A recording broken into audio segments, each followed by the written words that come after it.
All right, good to go. Good afternoon, everyone. I am Yvette DePisa, Director of the MassDEP Drinking Water Program.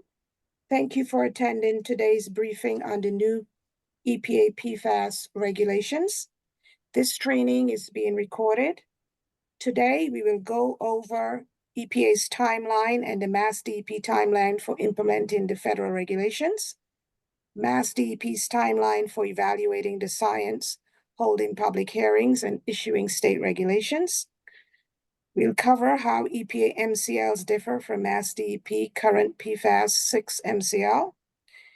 And we'll also discuss the impact of the EPA MCLs on Massachusetts public water systems and what PWSs should be doing right now to prepare for these regulations.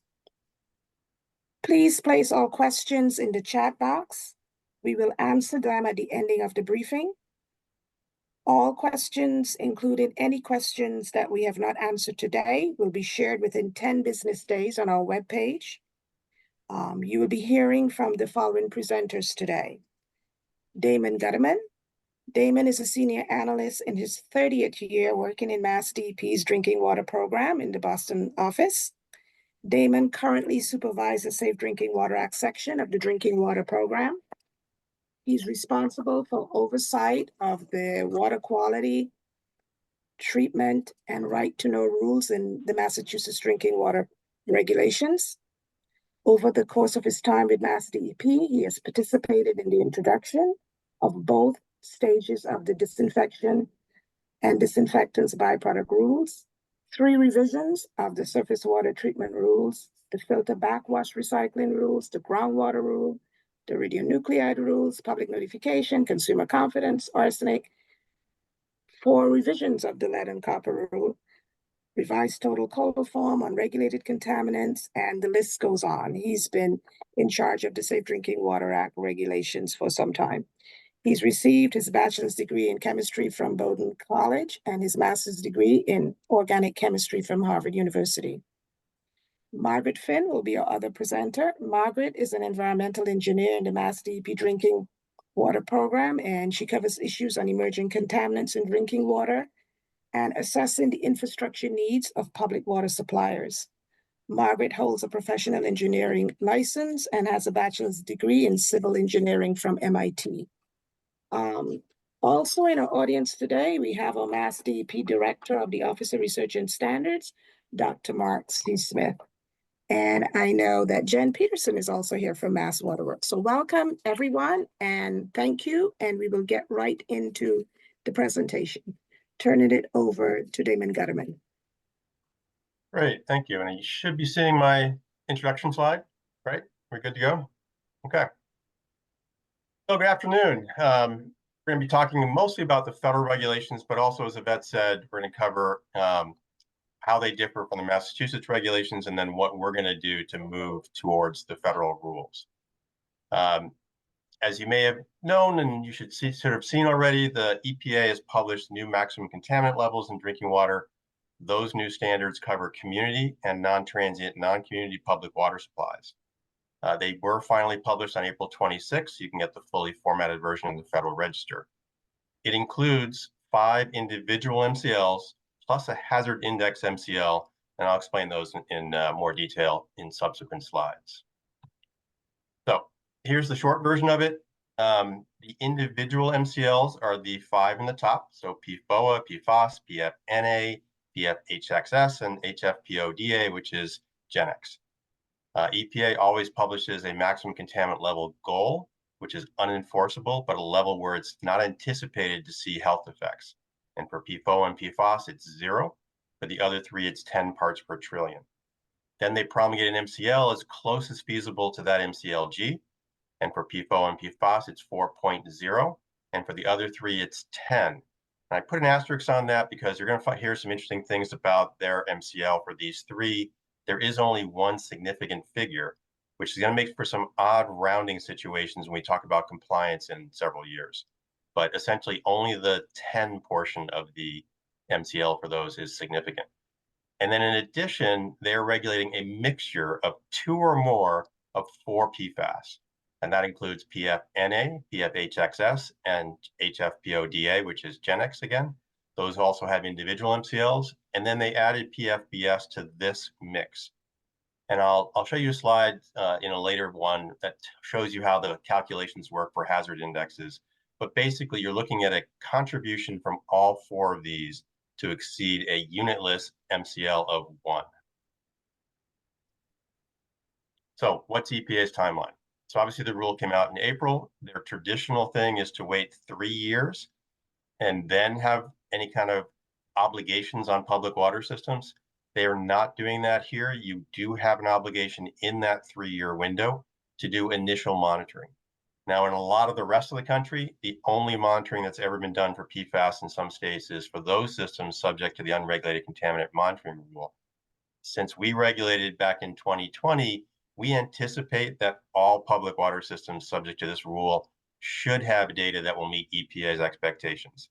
We're still waiting for guidance from EPA on that, so we're not, certain, but we believe that, as EPA has stated in their trainings, existing monitoring results will be used to meet the initial monitoring requirement. Then starting in 2027, you would put on a monitoring frequency based on the results of those initial monitoring results. At that point, you have to include those initial monitoring samples in your consumer confidence reports. Obviously, in Massachusetts, you're already putting state monitoring in your consumer confidence reports, so there's nothing new there. And then your frequency of monitoring based on that results, those compliance sample results will also have to be added to consumer confidence reports after that date.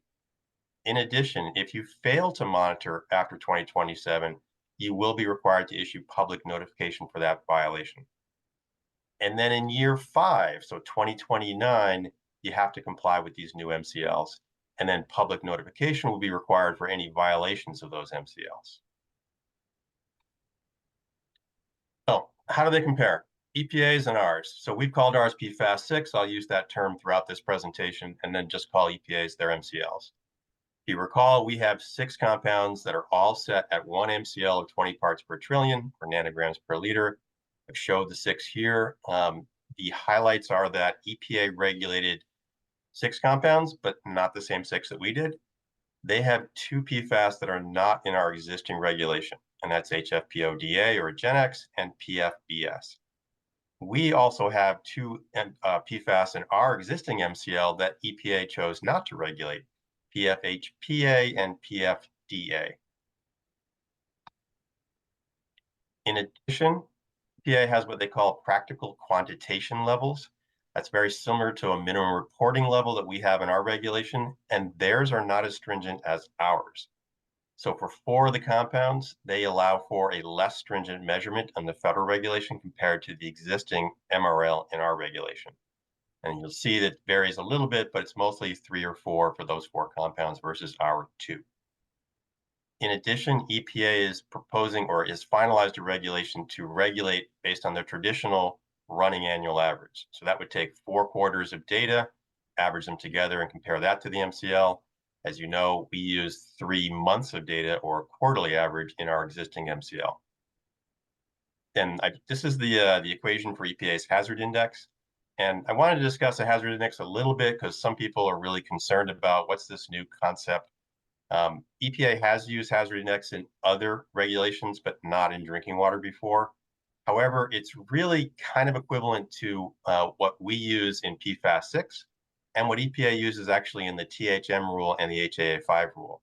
It's taking contributions from multiple chemicals, considering them all together, and determining that addition to be over or under a standard. The only difference here is that the lower part of the comparisons are unique to each of the 4 compounds in the hazard index. So you'll see them here. It's the health-based water concentrations. It's 10 for GenX, 2,000 for PFBS, 10 for PFNA, and 10 for PFHXS. So what do we have to do? As a primacy state, in other words, we run the Safe Drinking Water Act regulations on behalf of EPA. We must establish regulations that are no less stringent than the federal standards within 2 years of EPA's promulgation. So that clock started on April 26. We can seek a 2-year extension, and that's happened occasionally. We will review our existing MCL for PFAS6, and we'll consider our own 3-year review, which I'll cover on the next slide. In addition, we go through the normal regulatory process in Massachusetts to propose these regulations. So you will see a proposal, at least as stringent as EPA's, and that proposal will be subject to public hearings that you can comment on. We expect, however, to meet the 2-year timeline without a need for a 2-year extension. So we would hope to have our regulations on the books in 2026. So a little bit about our regulation. If you recall, in our existing PFAS rule, we wrote a component that says we will look at our standards and the science and everything else about PFAS every 3 years. That report would have been due last December 31st. However, EPA proposed their PFAS regulation in March of 2023, and we made a decision to delay our final review to take their final rule into consideration. So it's been a bit of a juggling act trying to decide how late will EPA be on finalizing the regulation, but we have decided to move forward with some of our evaluation, but not finalize it. And we've been meeting internally to do that evaluation of the regulations. It is underway. We expect to complete it this summer. And so you'll be seeing some of that information used in our proposed regulation for PFAS. So the 3-year review that's undergoing right now, it's being done by MassDEP's Office of Research and Standards. That's our internal toxicology group. It's focused on issues relating to toxicology, the risks, and the standards themselves. We have to consider whether or not to continue regulating PFDA and PFHPA. You recall, these are the two that we currently regulate that EPA chose not to regulate. In addition, we are reevaluating the toxicity of PFHPA because of some more recent reviews of that compound. EPA also does their own toxicity assessments on a regular basis, and they publish these for public review and then finalize them. We are also considering 5 additional assessments that EPA has out there. They have final assessments for PFHXA and PFBA, and neither of these two are in EPA's rule, and we don't currently regulate them. So these are new acronyms for you to learn. But basically, they did assess the toxicity of these 2 compounds, and it's a final assessment. So we're evaluating that as we are required to do under the 3-year review in our regulations. In addition, EPA published draft assessments for PFDA, PFNA, and PFHXS. Now, PFNA and PFHXS are in the new federal rule, so that's going to be part of that balancing act. PFDA is in the existing Mass rule and is not one of the ones EPA chose to regulate. So we're trying to determine whether or not the draft assessments are far enough along to be used as some sort of determining factor in whether or not to continue regulating these compounds at their current levels or at the EPA final levels. And then we're also looking at drinking water intake rates and the averaging periods. That's the running annual average versus the monthly or the quarterly average to determine what we're comfortable doing. So this is all the various pieces that our toxicology group are looking at, and you'll see in their final report of the 3-year review. I'm going to one more slide before I pass over to Margaret. So I talked about how EPA is allowing for the use of existing data for initial monitoring. And what EPA's language says is that the state may accept data collected since January 1st of 2019, so before the Massachusetts regulation was actually implemented, to count towards the initial monitoring requirements. So this is what we're basing our expectation on, that most public water systems will have existing data that will count. I put in a table here the specifics of what EPA requires for initial monitoring in the rare case that one of the Massachusetts public water systems may have to sample. And it's broken apart, determining whether or not you use groundwater, surface water, or groundwater under the direct influence of surface water. That's what GWUDI means. And if you're a large groundwater system, over 10,000, or if you use either surface water or groundwater under the direct influence, you have to do 4 consecutive quarters of sampling over a 12-month period, each one collected 2 to 4 months apart. So very similar to the initial monitoring we did in the Massachusetts regulation, and that EPA does whenever they introduce a new regulation as well. The smaller systems that only use groundwater, so if you serve less than 10,000 or equal to it, and you only use groundwater, it's only 2 samples at the entry point, 5 to 7 months apart within a 12-month period. EPA deliberately mimicked the UCMR5 requirements for these systems, so that, in fact, if you participate in that program, you will definitely have samples that will meet the initial monitoring requirements. Again, since they published on April 26th, the 3-year window ends on April 26th of 2027. And then EPA also said if you have multiple years of data, the most recent data must be used. So that puts a little twist in it, in that if you're on regular monitoring under our state regulation, EPA will require us to look at the most recent data at the end of the 3-year period. So although you can get a sense of where you stand today with current monitoring, you have to consider the fact you're going to have to monitor in 2026 or 2027 and use that data to set your compliance frequency in the new rule. So I'm going to pass it over to Margaret now for her part. Thanks, Damon. I'm going to focus for a few moments on the impact these federal MCLs will have on our public water suppliers in Massachusetts and nationwide. We looked at the most recent finished water testing results from our community and non-transient, non-community public water suppliers. We didn't include the consecutive public water suppliers. In other words, we only looked at the public water suppliers that have their own source of water. Of the 683 public water suppliers, 181 of them had one or more sources with finished water testing results above one or more of the EPA MCLs, and that's 26.5% of our public water suppliers. 86 of these had previously exceeded the Massachusetts PFAS6 MCL and are already working with us on their plans to address PFAS. But there's going to be 95 new public water suppliers that will need to address PFAS for the first time. Next slide. All the PFAS testing results are available to the public on the EEA data portal. And as you heard, the EPA MCLs are based on a running annual average. And you can calculate this by averaging the last 4 quarters of finished water testing results. Incidentally, we found that if a source of water exceeds one of the EPA MCLs for PFHXS, PFNA, GenX, or the hazard index, they also had exceeded the MCL for PFAS or PFOA. So you may want to focus on those 2 compounds. They're the most common ones we find. Next slide. Under the unregulated contaminant monitoring rule, EPA is having public water suppliers sampled nationwide for PFAS. And 16% of the public water suppliers nationally have exceeded one or more of the EPA MCLs. And many of the states that have exceeded the EPA MCLs are in the Northeast.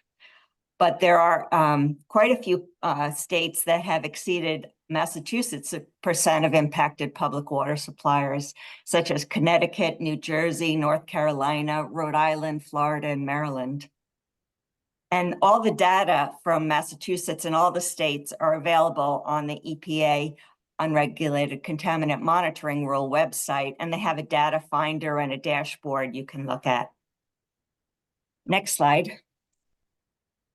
Our Massachusetts Bureau Waste Site Cleanup is conducting numerous investigations of the sources of PFAS in the environment. Of the 155 site investigations that are underway, 47 of these are associated with public water supply sources, and 28% of these are environmental justice areas. Next slide.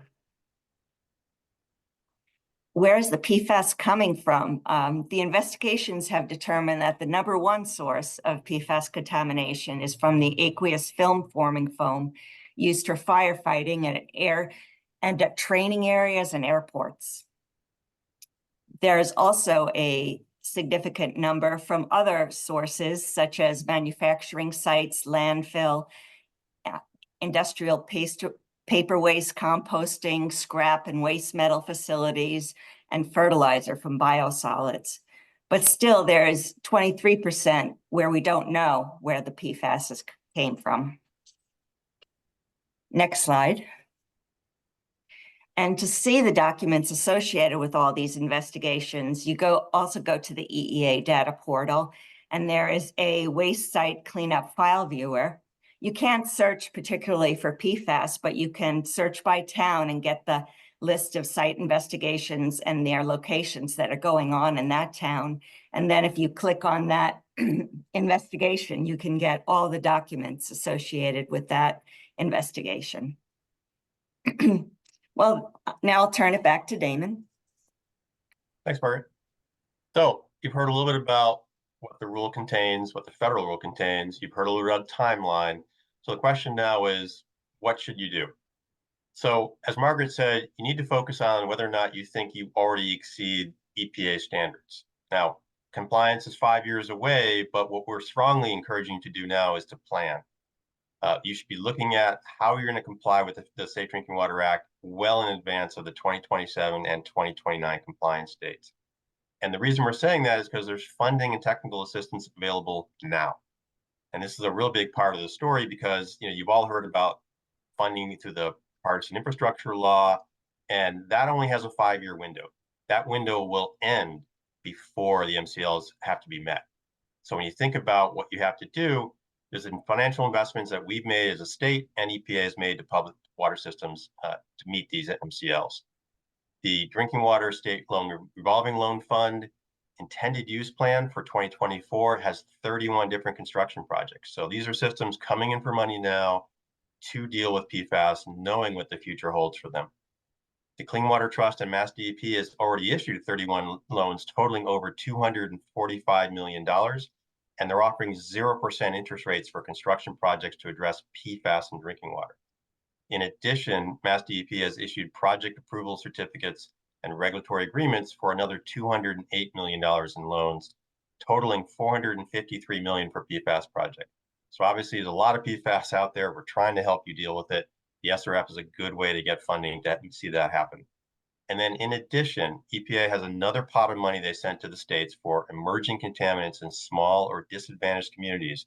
It is a grant program that we will be administering at MassDEP, and we have $32 million currently in that account that we're reaching out to systems. We did a survey a while back to find projects, and we're hoping to start rolling out that funding soon.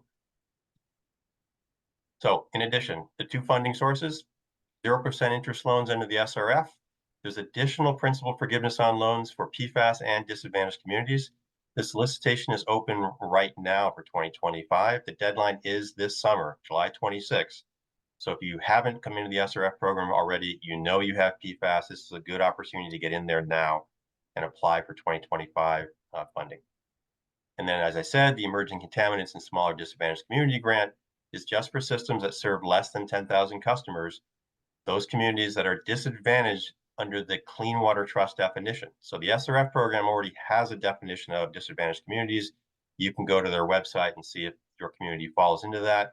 And then we have a survey that we're putting out there for finding projects under this grant, and there's a link there as well. And I put it in the chat, but someone asked already, these slides will be available on our website later, so you don't need to furiously scribe all these down while I'm talking. Technical assistance will be available. We have actually contracted with UMass Amherst, and the MassDEP Drinking Water Program Boston and regional offices will be available as well. Wide variety of technical assistance we're providing under this rule. So we are both helping you apply for grant and loan funding. We'll help you complete the grant and loan paperwork and reporting that's necessary while you have that funding.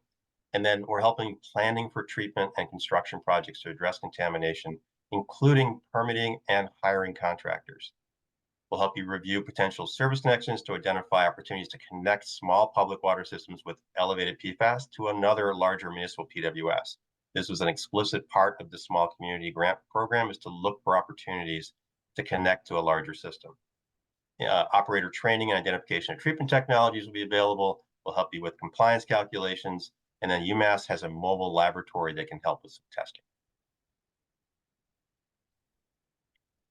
One of the questions we get is about EPA Method 533. We do have a regulation that would eventually come out and allow for this, but currently our regulations are limited to methods 537, which is the older one, and 537.1, which is what most systems are using to comply with the state PFAS regulation. EPA required method 533 under UCMR 5, so we are revising our regulations to allow it, and we're also evaluating other pathways to accept this method sooner than it would be under our normal regulatory timeline. So during this interim period before our state PFAS regulations are promulgated, we're hoping to be able to accept method 533 shortly. So just to recap, you should be monitoring and testing your, looking at your PFAS results that you're taking under state requirements, and if necessary, start planning to address these elevated levels that exceed EPA's new numbers. We will be in contact with everyone, all the stakeholders, public water systems, interested parties, as we revise our regulations and hold public hearings over the next 2 years. And then again, there's technical assistance both from MassDEP and from our contract with UMass Amherst. So hopefully you'll be able to find the help you need to both get funding, learn how to handle it, learn what the best treatment might be for your system, and figure out how to deal with this new rule as it comes up. That's it. I can see the chat, so I will probably look over here and see if there's anything that's outstanding, but feel free to continue to type stuff into your chat. If you are unable to chat, I think you can use your raise hand function. We can unmute you. Just taking a look at this, someone suggested that chemicals on golf courses could be a source. There's a lot of sources that are out there for PFAS, unfortunately, but certainly that could be one. And then see, Jen Peterson, if you're looking at finished water results and the 181 impacted public water systems may not include those who have sources offline, correct? Or if blending has reduced PFAS concentrations, also correct. Do you have recent raw water data to refer to see if the number of impacted PWSs would change?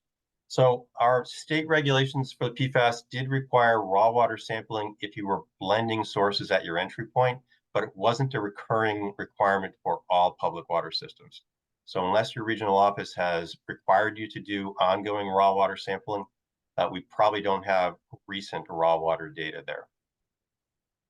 And then the next question from Tim Gordon, do these new levels impact the 2 court verdicts judgments now being doled out?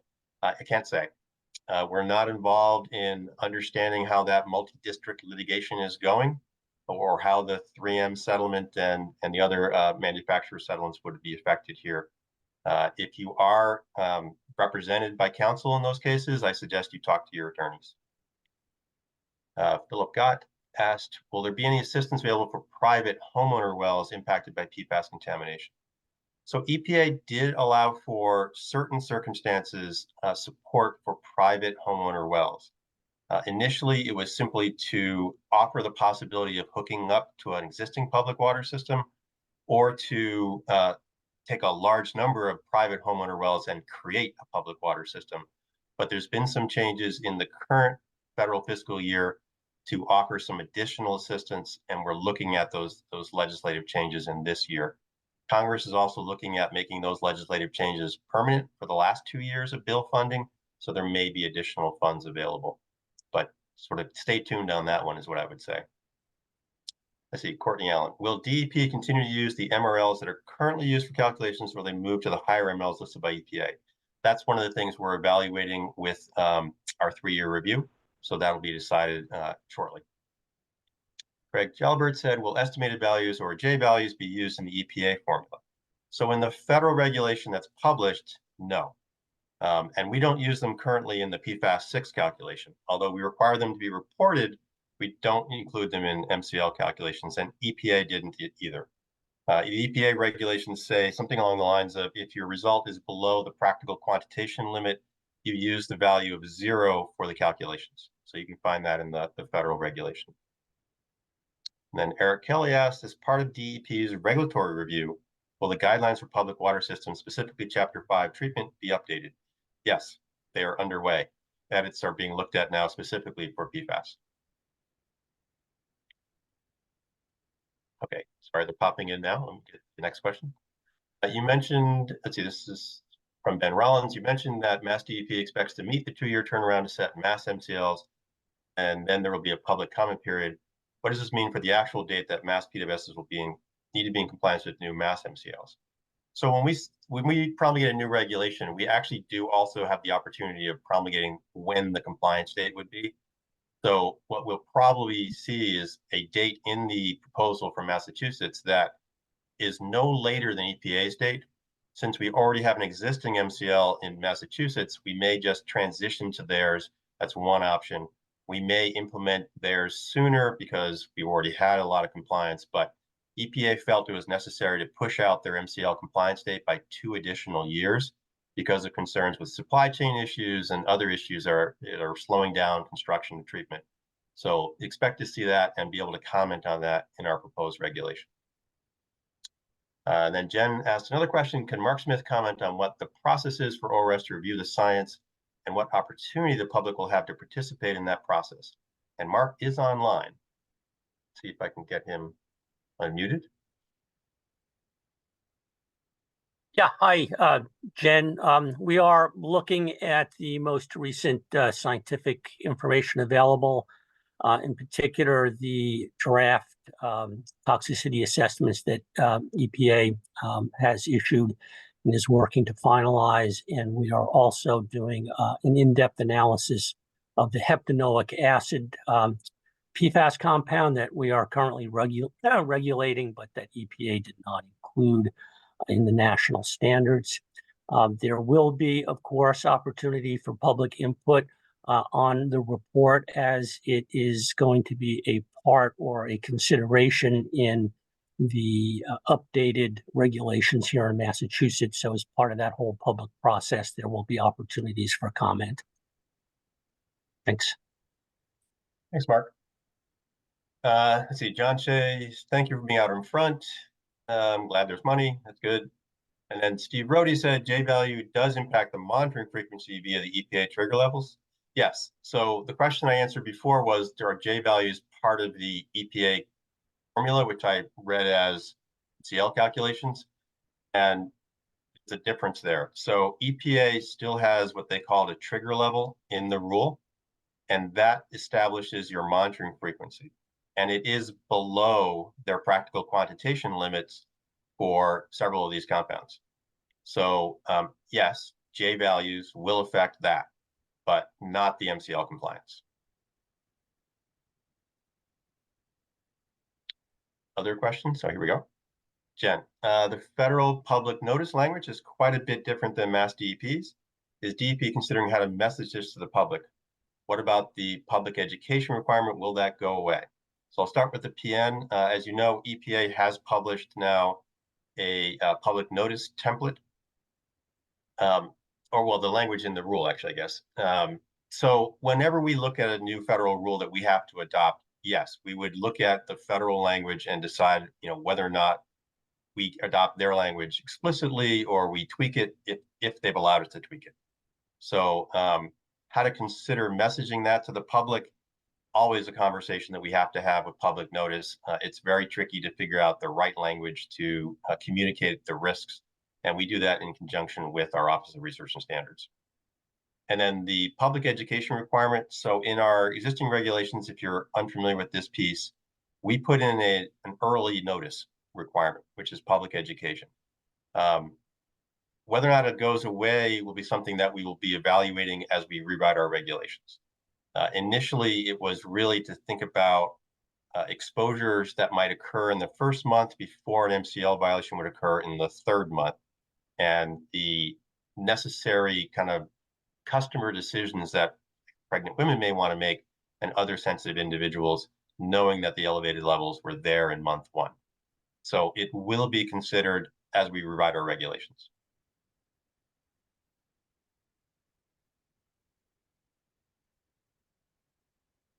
And we have plenty of time if people have more questions. And I don't know, Ben, if you can see anyone's hand does open up. I don't think anyone's is, but just in case someone can't type in the chat. Yeah, no, I don't see any hands currently. Okay, thanks.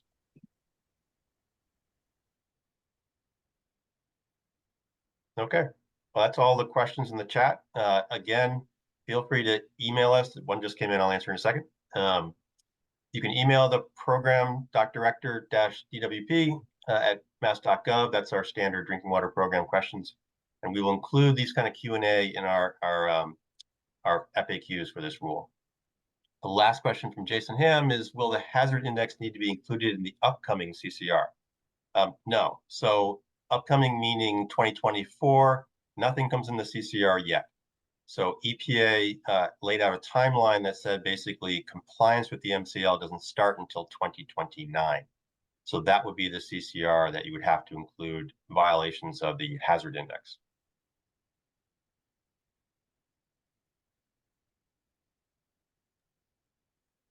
And I think that's the last one. Okay, I want to join in thanking our presenters and also thank everyone who attended today. We had a good number. We are available to answer any questions after today. You just need to email program director. Thank you. Thank you all.